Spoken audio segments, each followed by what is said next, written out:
poor people don't belong on the top floor. I sold it to the rich. Eric made a rude remark that is unbefitting of a salesperson. Is this how he should treat customers? It seemed utterly insane.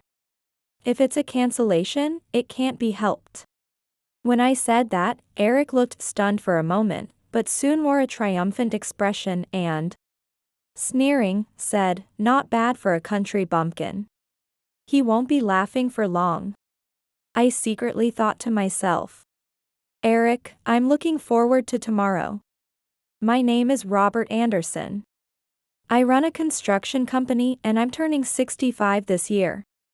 I'm considering handing over the presidency to my son soon. My wife passed away early and I raised our only son by myself. Balancing company management and parenting was truly difficult. And I often made my son endure a lot. But he grew up reliable and never strayed from the right path under such a parent. Now, he knows more about the company than I do, and it might sound funny. But I'm proud to say he's a son I can boast about anywhere. Thanks to him, the company has grown to be called a major player. And it's fairly well known in the industry.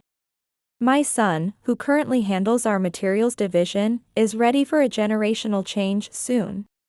I don't hate work, but lately, I've been thinking that a leisurely retirement sounds nice.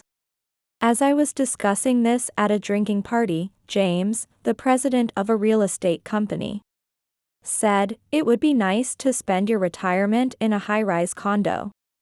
And immediately started his sales pitch. He's really sharp, I thought, laughing, but it wasn't a bad idea. My son is also about to get married. It might be good for me to move into a high-rise condo, leaving our current home to the young couple. I've pretty much made up my mind and asked, "So, where are you trying to sell to me?" There's a luxury high-rise condo under construction along the Bay Area. I recommend that place. I laughed at James's response. Isn't that the project my company is involved in? You're good at business. If I buy it, we have to make it even more carefully than ever. I'm counting on you. He invited me to visit the show apartment, and I decided to go the following Sunday. I've always taken care of Mr. White, so let's reserve the top floor for him. The night view is beautiful there, and you can see the fireworks too. My wife loved fireworks. I'll place her portrait by the window. I found myself thinking about a room in a building that wasn't even completed yet. You can also do gardening on the balcony. Your wife loved flowers, right? It's touching how well he remembers my late wife. I wonder if I can manage to grow flowers. Of course, you can. You've raised your son well, haven't you? He really knows how to talk. Not every capable president has capable staff, though. I would be painfully reminded of this at the show apartment. On the day I visited the show apartment, I was held up by a sudden job and had to go directly from the site. I had informed them of my delay, but when I arrived, the salespeople were busy with other customers, and I had no choice but to wait at the reception. As expected on a Sunday, many visitors had come. James had recommended making a reservation in advance, knowing it would be crowded. While I was looking around aimlessly, a sharp-eyed thin man approached me. He didn't look very young. Perhaps in his 40s. But he seemed restless. Just as he opened his mouth, he quickly asked, "Do you need something?" What is this man talking about? Honestly, that's what I thought. Show apartments are obviously for viewing. I'm here to view. I stated the obvious. Viewing? The man parroted back, puzzled, and then looked me over as if he was sizing me up. He was quite rude. Apparently, he didn't like the way I was dressed. True, I was still in my work clothes, but I rushed to avoid making him wait. I muttered to myself. Well, then. After sizing me up to his satisfaction, he finally handed me a business card with one hand. So this was the treatment after evaluating me. My name is Eric. I'll be your guide. With a monotone voice, Eric started to explain like he was reading from a script. Moreover, he only introduced me to the lower floors. When I asked about the top floor, Eric's eyes bulged and he exclaimed, "The top floor is expensive." I thought he was a strange guy and said, "I came to contract for the top floor. Just explain the procedure to me." But Eric looked troubled and said, "There's already a customer interested in the top floor." What? I was surprised. James had said he would reserve the top floor. Actually, the interested customer is related to the condo. Just as I was about to say that was me, Eric added, "They just arrived a moment ago." What? I was confused. So the top floor has been sold? No, they're still considering it. I see, and felt like I was starting to understand the situation. Basically, this man mistook another customer for me. Well, that can happen, I guess. I reassured myself and then asked. But if the previous customer didn't finalize their contract, there shouldn't be any problem, right? Yes. Eric was non-committal, but I wanted to wrap things up quickly and head home. Since I'm involved in the construction of the condominium, I'm familiar with the layout and options. I just needed to get a feel for the room atmosphere. So I visited the show apartment and signed the contract right away. When I finished signing the contract, Eric, without even looking at the documents, just handed them to a female employee sitting next to him, saying, "This." Curious, I asked, "Aren't you going to check it?" Eric quickly smiled and said, "She will handle it, so it's all right." The woman looked at Eric with dissatisfaction. I thought, what an incredibly rude salesman. But once the contract was done, I wouldn't need to come here again. I thought I wouldn't have to see this unpleasant salesman ever again. Unfortunately, that was not to be. This high-rise condo construction was part of a city development project along the coast. It was an honor that our company could be involved among many distinguished businesses considered local stalwarts. James, the real estate company president who had recommended the high-rise condo to me, was also the client for our company. I received news that James was hospitalized due to illness in the afternoon, just before the completion of the high-rise condo. He was someone I'd occasionally go out for drinks with, but now was obviously not the time to contact him directly. I sent a get-well gift through the company and focused on the site work. It was a hectic time as the high-rise condo completion was nearing. During this, I realized something. I hadn't received any communication about the tower mansion I purchased. The top floor unit I contracted allowed for choosing options. There were several choices for things like flooring and bathtubs, which I needed to select. With the deadline approaching, it was strange that I hadn't heard anything. Suspicious, I looked at the business card I had received at the show apartment and called the contact person. However, the phone just rang without anyone answering. Moreover, it didn't even go to voicemail. I reluctantly called the branch office's main line, but they just said, "The person in charge will call you back," and I was back to square one. I waited for the callback, but after 2 days without any word and no answer when I called, it was clear something was wrong. So, I decided to visit the show apartment while I was at the site. When I arrived at the show apartment, thanks to it being a weekday, the place was quiet, and I easily found Eric. He seemed to be with a customer, a short, middle-aged man in front of him. I recognized the greasy face. Eric was repeatedly saying with a broad smile, "Mr. White, Mr. White." Right. That must be Steve White. He was somewhat well known in the industry, though we didn't know each other personally. I decided to wait quietly until he was done with the other customer. That's right, while waiting, I should take some photos of the show apartment. I remembered my son asking about the room. I tried to explain it as best I could. But my lack of eloquence earned a wry smile and, I don't quite get it. But if Dad likes it, it must be good, right? He had said that, but it wasn't a cheap purchase. And since my son and his wife might live there eventually, I thought it would be better to film a video to show them what the mansion looks like.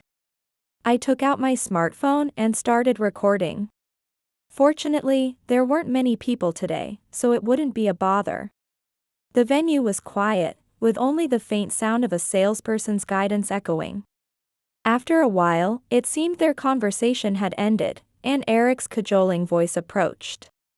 As I turned around, Steve, the previous customer, was just passing by me. However, as he passed, his heavy bag hit my leg. Ouch! I exclaimed, but Steve just glanced at me and hurried away. What a rude man. Eric, who had been seeing him off, turned towards me, his face showing a caught-in-the-act expression. It was a guilty look. Given he had ignored my calls for days, it was a natural reaction. Why didn't you answer the phone? Without much of a greeting, I confronted Eric.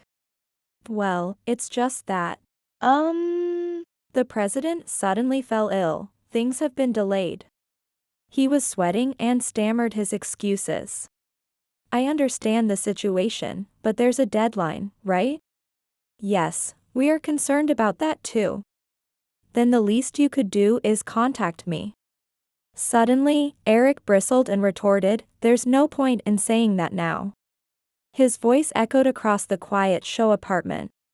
The venue fell silent. But no one came. Other employees glanced over but did nothing to intervene or check the situation. It was a strange atmosphere. Realizing it was probably bad, Eric lowered his voice and said, I'm sorry, I'll contact you as soon as everything is sorted out. With that, he quickly disappeared. Just moments ago, he had been all smiles with Steve White. But his attitude was markedly different towards me. Frustrated but feeling averse to the odd atmosphere, I quickly left for home. As I left the show apartment, I passed by the high-rise condo still under construction. This was my current site.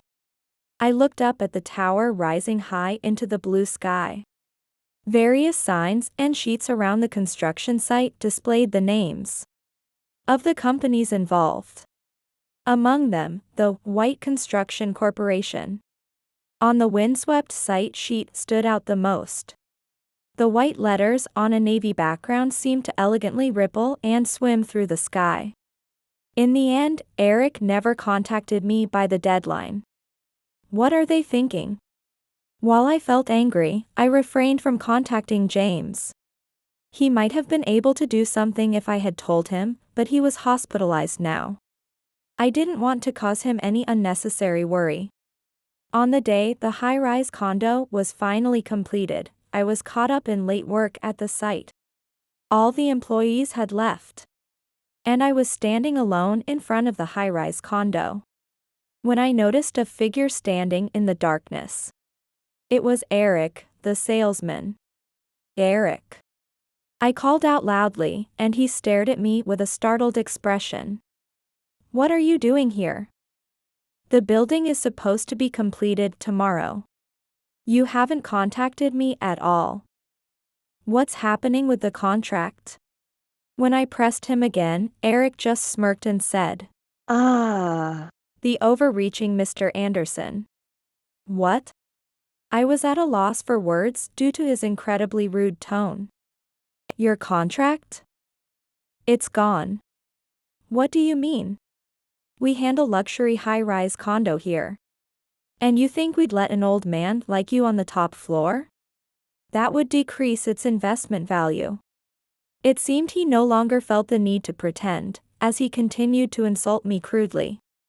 Poor people don't belong on the top floor. I sold it to the rich. I was so shocked by his words that I was speechless. The top floor is more fitting for the president of a major company like White Construction. Didn't you meet him the other day? Met him the other day? Who is he talking about? I paused to think. Could he mean Steve White, whom I met at the show apartment? You know, you're a contractor too, right? But don't bite off more than you can chew. It's just embarrassing. With that, he sneered. Knowing that I'm a contractor, you think it's okay to say that? Lots of contractors come and go here. I can't be expected to please everyone. It wouldn't hurt my company one bit if yours pulled out. That's a lot of talk for just an employee. Well, I am the president's nephew, after all. I realized then why he was allowed to behave so inappropriately and raise his voice in the show apartment, and why no one in the company corrected him. The strange atmosphere I felt in the show apartment was due to his arrogance, thinking he could use his family ties to get away with anything. See? I could even cancel your company's contract if I wanted to. The conversation about the high-rise condo took an outrageous turn. Did the president tell you to say that? I needed to confirm. Eric looked down at me and said, you can think that if you want. If it's a cancellation, it can't be helped. When I responded, Eric momentarily looked shocked, but then he laughed triumphantly and said, oh, not bad for a country bumpkin. I sighed softly. Eric, enjoy your laughter while you can. I'm old-fashioned and stubborn. I don't like to be humiliated, and I don't back down easily. I'll plead for business, but I won't let myself be mistreated without a fight. That very night, I issued a directive to all the site managers. The high-rise condo was supposed to be completed tomorrow. But all work was halted that evening. The company's phone rang insistently. When I answered, it was James from the real estate company. James. Aren't you just out of the hospital? Congratulations. I offered my congratulations, but he sounded terribly rushed and said, thank you. I apologize for the sudden call without visiting first. But I need to ask you about something. But at that moment, I was unusually obtuse. Don't worry about formalities. Just take it easy from now on. Thank you for your concern. But I need to ask. What's up? I finally noticed James's urgency. Well, it seems that the work on the tower mansion has completely stopped. Ah. Then I remembered. I stopped all construction on all the buildings. James exclaimed in surprise and almost choked as he said, if White Construction pulls out, the tower mansion won't be completed. Eric was mistaken. White Construction is my company. Unaware of this, that man scorned me and spoke of canceling my company's contract. I explained the situation in detail. When I was told that our contract might as well be void, I had no choice but to stop the work. When you say I should think of it as the president's decision, I can't just continue on my own. I see. James sounded pained as he agreed, that's right. Eric has caused a great deal of trouble. He apologized solemnly. I could hear the muffled sound of his voice, probably because he was looking down over the phone. I would have consulted you, but you were hospitalized. The timing was unfortunate. I meant to console him, but he unexpectedly disagreed, saying, no, that's not it. According to him, Eric had taken advantage of his hospitalization to engage in dubious dealings. So, it wasn't just a coincidence but rather inevitable. I didn't want to burden James right after his illness, but when he said, it's embarrassing to admit, but there are some suspicious things about Eric. Could you tell me exactly what happened? I had no choice but to share the unpleasant details. When I detailed how the contract for the top floor room was cancelled and sold to someone else, James again apologized, saying, I'm really sorry. His voice sounded distant over the phone, and I could easily imagine him looking down. The mix-up had started with Eric's mistake, but he picked the wrong person to mess with. Do you know Steve White? I asked James. Of course. He's an investor, right? Naturally, he knew. Steve had purchased many high-rise condos for investment purposes and was quite well known among his peers. I met him in the show apartment. When I told him this, James raised his voice slightly, excited. Oh. That is interesting. Eric was serving him but seemed to mistake him for the president of White Construction. Ah. I see, James nodded, understanding the gravity of the situation. What kind of wrongdoing did Eric commit? I asked out of curiosity. Although your contract was supposed to be cancelled, the payment amount was the same. Huh? What do you mean? We had set a very reasonable price for you. So, if your contract was cancelled and sold to someone else, it shouldn't have been for the same amount. Ah. I see. Everything clicked for me. Eric sold it to Steve at a fixed price and reported to the company that it was sold at a discounted rate. That difference would end up in Eric's pocket. However, if it was through a bank transfer, it would be immediately clear how much it sold for. But Steve was known for purchasing even the most expensive condos in cash. It seemed Eric was unaware that Steve was an investor. But Steve likely requested to purchase as usual, in cash. Receiving cash meant Eric could pocket the difference. That's why he canceled my contract and sold it to Steve. However, everyone in the industry knew about Steve. It was only a matter of time before Eric's deception was discovered. From the start, if I wasn't listed as the owner of the top floor, the numbers wouldn't match, and there would be no hiding it. I wish this was just needless worry. James sighed deeply and muttered. If the police get involved, we might not be able to resume work right away. The situation seemed more serious than I thought. Robert, do you have time today? Yes, I suddenly have no work due to the stoppage. I'm really sorry about this.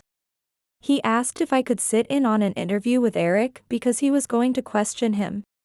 And I agreed immediately. The interview would take place in the main office's conference room. I agreed to James's request and headed to his company that afternoon. I also called my son who was handling the site to explain the situation. Although all contractors had been informed of the construction stoppage, changes in plans might require new arrangements. It was a burden, but my son readily agreed to take care of it. I'll handle the aftermath. He even advised, you should take the contract documents with you. Indeed, if I was going to confront Eric, I should be prepared. Not just the contract and the deposit receipt, but also any brochures and business cards you got from the show apartment, right? Pack everything in your bag. Don't forget your smartphone either.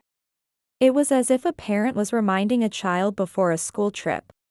I snapped, of course, don't treat me like a child, but my son just laughed. When I arrived at the real estate company's headquarters and opened the door to the conference room, 3 people who were already seated looked up.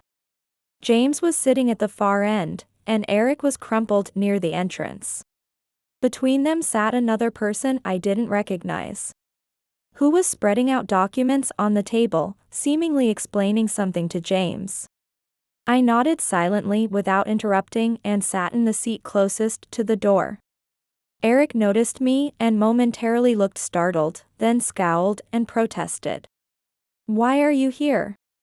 Did you complain to the president because I canceled the contract?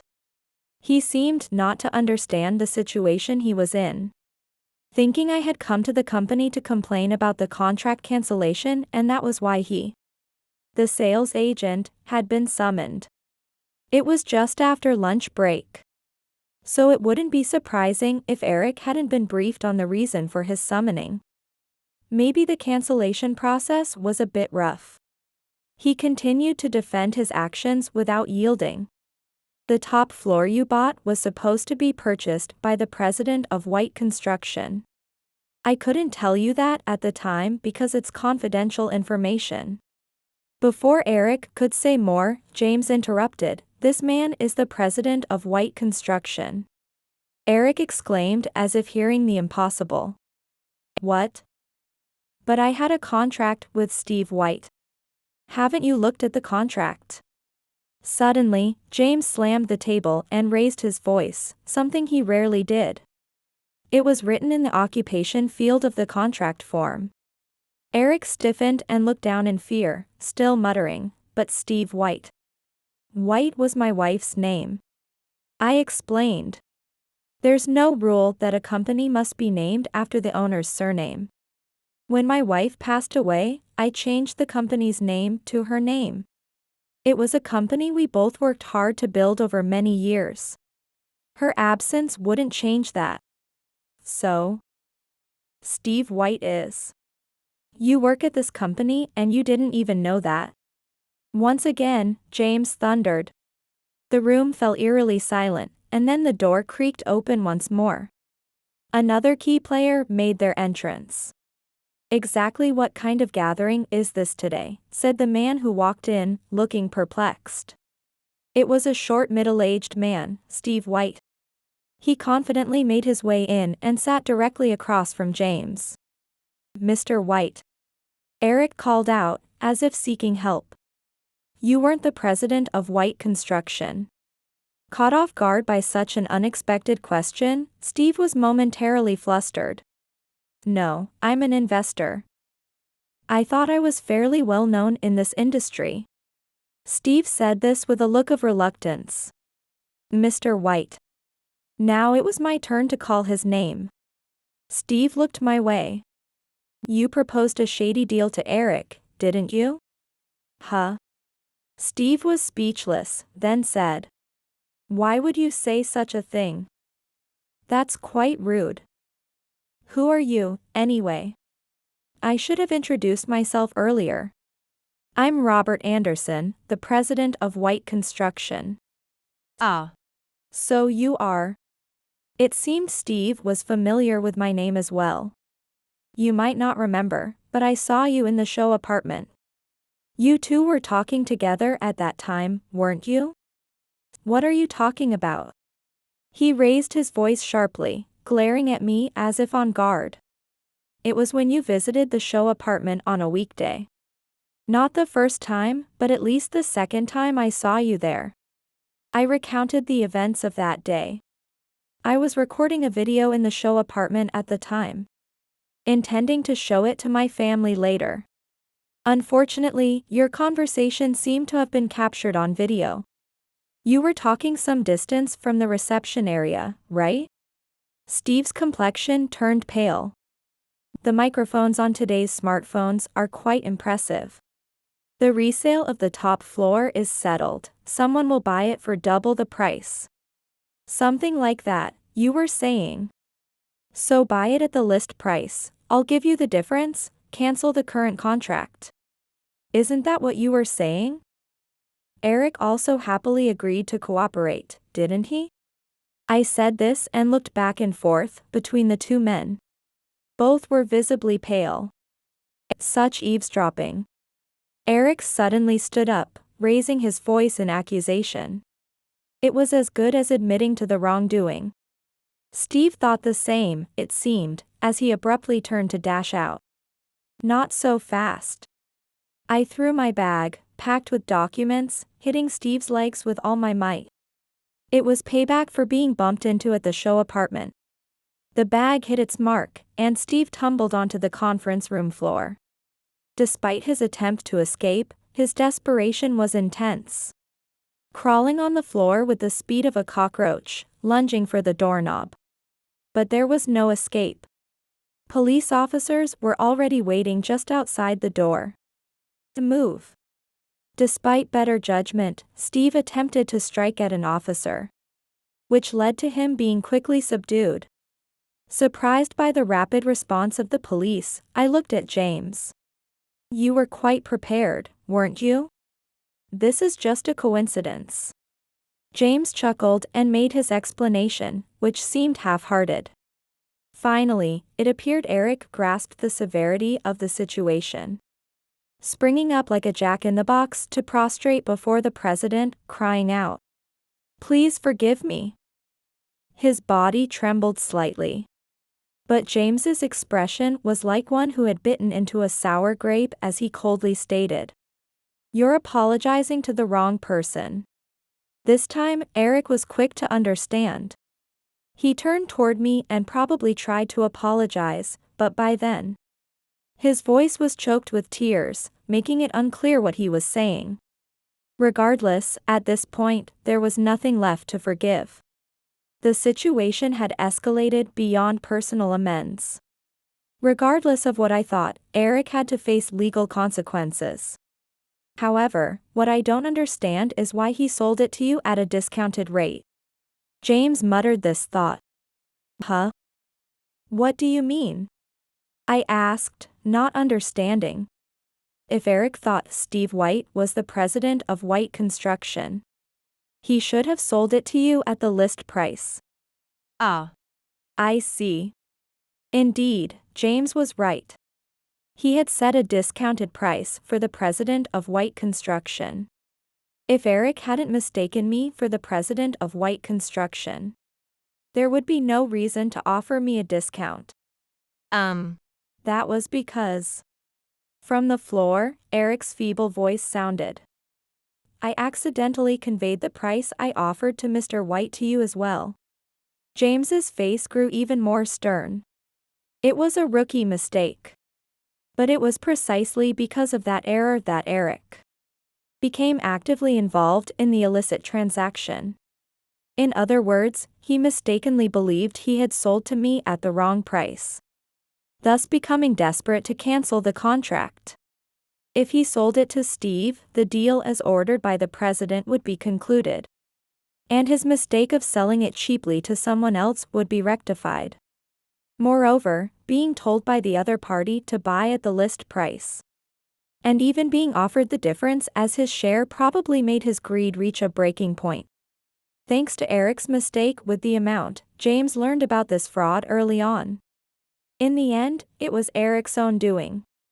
As he lay sprawled on the floor like a crushed frog, Eric was still crying loudly.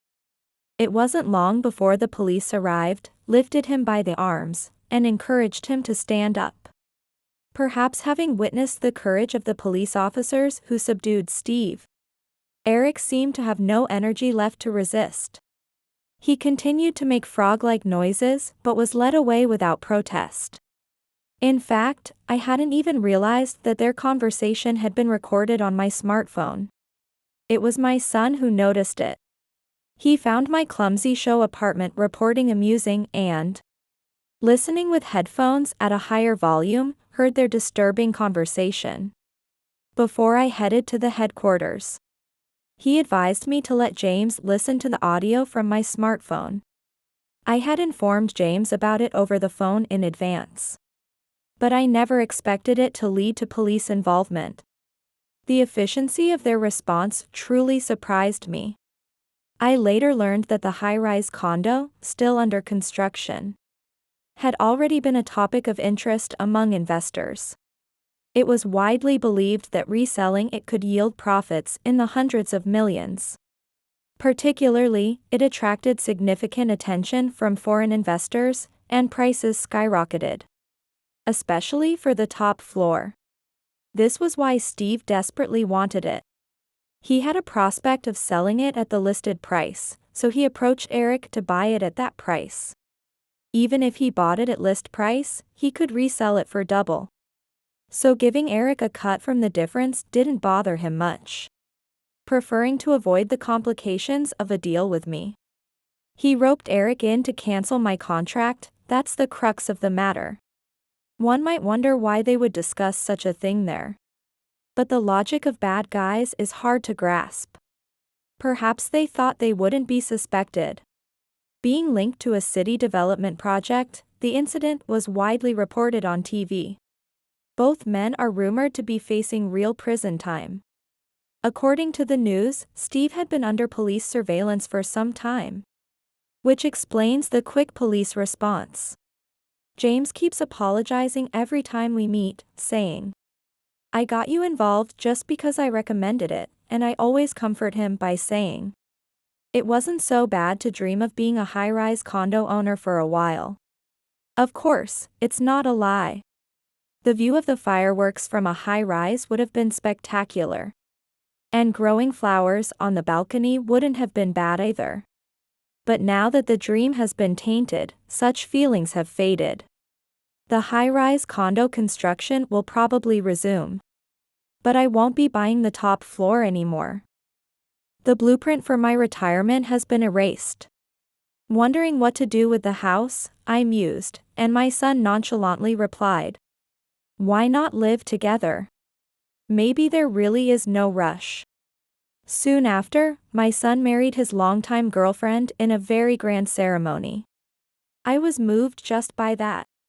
But when I received a letter of thanks from him at the end of the ceremony, I broke down in tears, a moment of weakness I'll never forget. With my son's marriage, I also passed on the presidency. And I cried unabashedly at the inauguration of the new president. Now I could face my wife with pride. Filled with these emotions, I couldn't hold back the tears. Soon after, my son landed a big project as the new president. It's a prime location in the city, on a scenic hill. My son reported with a smile, resembling his mother since he was young. "That's great work. Well, I was thinking of buying a unit there as a retirement gift for you." I felt a swell of emotion. The fireworks can be seen well from there. Mom loved fireworks, right? Yes. I'll place my wife's photo by the window where the fireworks are visible. It seems the dream continues. When I watch the fireworks from the window of the apartment my son bought, I'll probably cry again. My life has been full of stoic restraint, but lately, I've been thinking it's okay to cry. Perhaps I've grown softer with age.